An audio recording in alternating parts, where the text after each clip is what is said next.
When I tell you you don't hate journalists enough, you might think you do, but you don't. I mean it.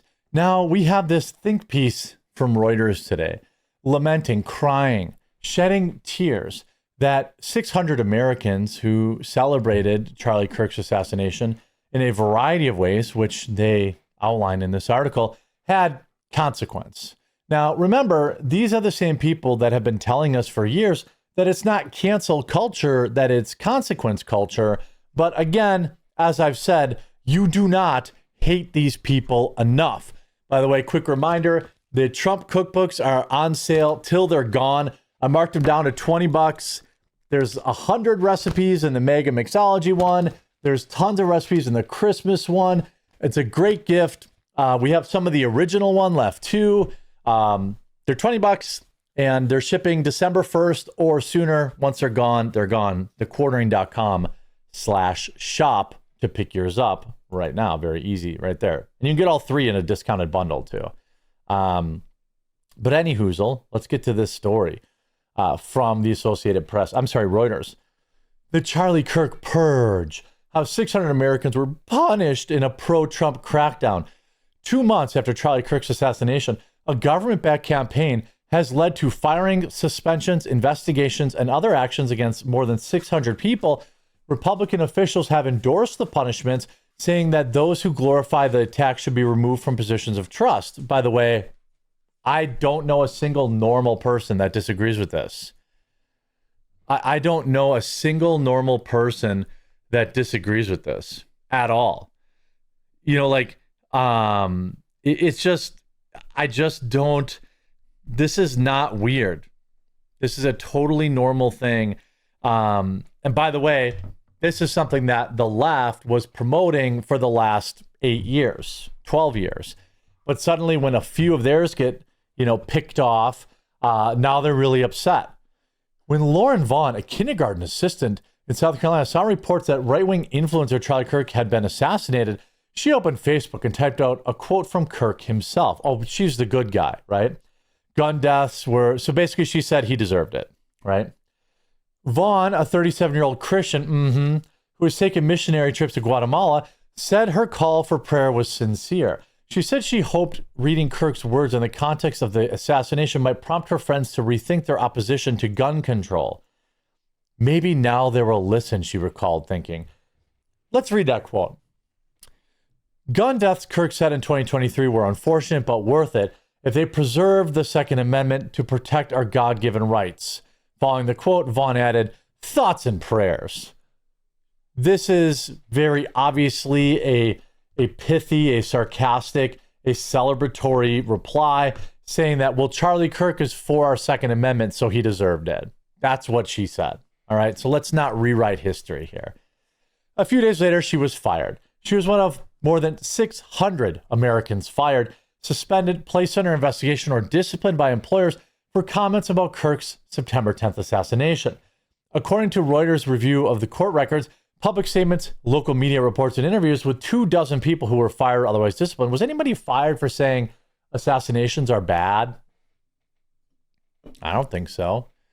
Was anybody fired for saying, I didn't like Charlie Kirk?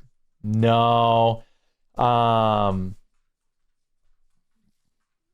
Nobody was fired for that. People were fired or canceled, so to speak, for celebrating it, saying he deserved it. And I don't think we can live in a society with these people. Some were dismissed after celebrating or mocking Kirk's death. Well, we won't talk about that. At least 15 people were punished for invoking... I'm allergic to BS. Allegedly invoking karma or divine justice. At least 9 others were disciplined for variations of good riddance. Others offending posts appearing to exalt the killing or express hope that other Republicans will be next. One down, plenty to go. I mean, this article basically exists from Reuters to whitewash violent leftists wanting more Republicans killed. In the pro-Kirk camp, at least one academic was placed on administrative leave after threatening to, quote, hunt down those celebrating the assassination. And by the way, probably worth it. Okay, so it wasn't even just anti-Kirk people that faced some level of cancellation. The account is the most comprehensive to date of backlash against Kirk's critics, tracing how senior officials of President Donald Trump's administration, local Republican lawmakers, and allied influencers mobilized to enforce the Trump movement's views. By the way, nobody was arrested for tweets. Nobody was arrested for celebrating Charlie Kirk's assassination. Not one person. So at-will employers decided they didn't want violent lunatics working for them, so they decided to terminate them. This story maps the pro-Trump machinery of retaliation, now reshaping American political life, detailing its scale and tactics. You mean the same tactics that the left used for the past 12 years? Posting a tweet and saying, I don't agree with this, and then X mobilizing? Americans sometimes lose their job after speaking out in heated political moments. 22 academics were dismissed in 2020, the year George Floyd overdosed, and most for comments deemed insensitive according to the Foundation of Individual Rights and Expression. You mean Republicans probably got canceled for saying that he overdosed? Because I remember that's what was happening. Nobody was getting fired for saying that it was, there weren't anybody out there saying it was a good thing. The backlash over comments about Kirk's shooting strands apart from blah, blah, blah. Let's get past all this. Let's get into some of these heroes that the article is trying to whitewash. Vaughn is challenging her firing in a federal lawsuit filed September 18th, seeking reinstatement. As part of the case, she submitted a letter she received from Spartanburg County School District Superintendent that describes her remarks as inflammatory, unprofessional, inappropriate. Well, they were. Responding to the lawsuit, the district said Vaughn's post appeared to, quote, endorse Mr. Kirk's murder or indicate that it was worth him losing his life to protect Americans' constitutional rights. That's exactly what it did say. The punishments have often been driven by social media campaigns that circulate screenshots of offending remarks along with the names and phone numbers of employers. Are these idiots really going to act like cancel culture is a new thing? For the past 10 years, the left has been pretending that cancel culture was, they gaslight us saying, well, cancel culture is crazy. That's just consequence culture. What are you talking about? Nobody's getting canceled for this.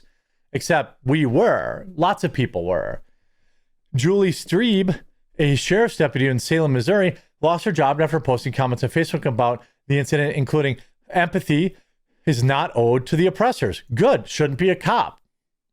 What do you mean? Like, they're trying to paint these people like they did nothing wrong. She can go work anywhere else, but she can't be a cop. That's fine by me. She later said she viewed Kirk as an oppressor because, in her words, he sought to marginalize vulnerable groups. We shouldn't have leftoid lunatics on the police force anyway. Good. Get fired. Here's Julie Streb supports the assassination of Charlie Kirk. That's funny. She said her bosses were besieged with calls after for her dismissal. At one point, a hand-drawn sign appeared across from her home. Fine by me. Now, you can't put your hands on these people. You can't trespass. You can't break the law. I don't support any of that. Fine by me if somebody who lives in their neighborhood wants to post that. They're allowed to do that. The left's been doing it for years. I don't care. She said she installed 5 surveillance cameras at her home. Okay, Nest cameras. She spent $50 and now fuels her car only at night to avoid neighbors. Moving from Salem would mean leaving extended family, but she said the small city has grown too hostile to stay. I just don't feel like I could ever let my guard down, she said in an interview. Her former employee, the Dent County Sheriff's Office, also declined to comment. Call them out and hell, call their employer. Some academics compared the backlash to the Red Scare, the communist purge that peaked in the 1950s. I'm actually fine with purging communists. I don't know. How about you? Leave a like on the video if you're okay with it. Republican Senator Ted Cruz warned on his podcast that letting the government decide what speech we like and what we don't sets a dangerous precedent. Silencing voices like Kimmel might feel good, he said, but when it's used to silence every conservative of America, we will regret it. His spokesperson declined to comment any further. Well, here's the thing. I don't support like the FCC, going and taking down like shows. Now, for example, if you're on public airwaves like Jimmy Kimmel, there are rules you have to follow. But here's the reality of it. the left has been censoring us for years. So squeeze me if I don't care. You know, massive purge of evil psychos. The campaign to punish Kirk's critics began almost immediately. 30 minutes after Trump's announcement that Kirk had passed away, right-wing influencers mobilized among those was libs of TikTok saying this is war before highlighting a Massachusetts teacher who had written, just a reminder, we are not offering sympathy. Again, nobody's telling them to hurt this woman. I think it's important to decide whether or not you want this person teaching your kids. By night's end, libs of TikTok had punished or reposted the professional details of 37 individuals, often accompanied by commentary such as absolutely vile or your tax dollars pay her salary, or would you want him teaching your kids? I don't care. These are all good firings to me. And by the way, just so we're clear, if I had a kid in school and I found out that their teacher was celebrating the death of any leftist, right, I wouldn't want that person in the job either, and I wouldn't want them working there. It just shows that they're unhinged lunatics. It's actually terrifying how many of them are teachers and doctors and military members. Libs of TikTok wrote the next day, we need a massive purge of evil psychos who want to kill us all for simply having opposing political views. Okay, what's wrong with that? What's wrong with that? Take a screenshot of every single person celebrating today. Here's a Marine officer who got fired. Well, he seems like he's doing fine. He's got 1.65 million subscribers, or maybe that's a video of him talking about it. I don't know. I'm having fun. This is so much fun. He shouted, raising his hands in excitement. Delay, okay, told Reuters that he believes in accountability and consequences. And if you publicly say abhorrent things that get you fired from your job, I'm going to laugh at you. Based?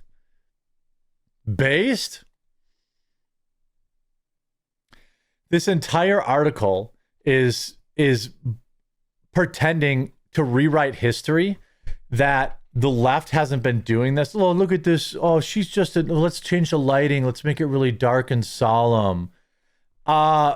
Remember, this isn't cancel culture, as the left says. It's consequence culture.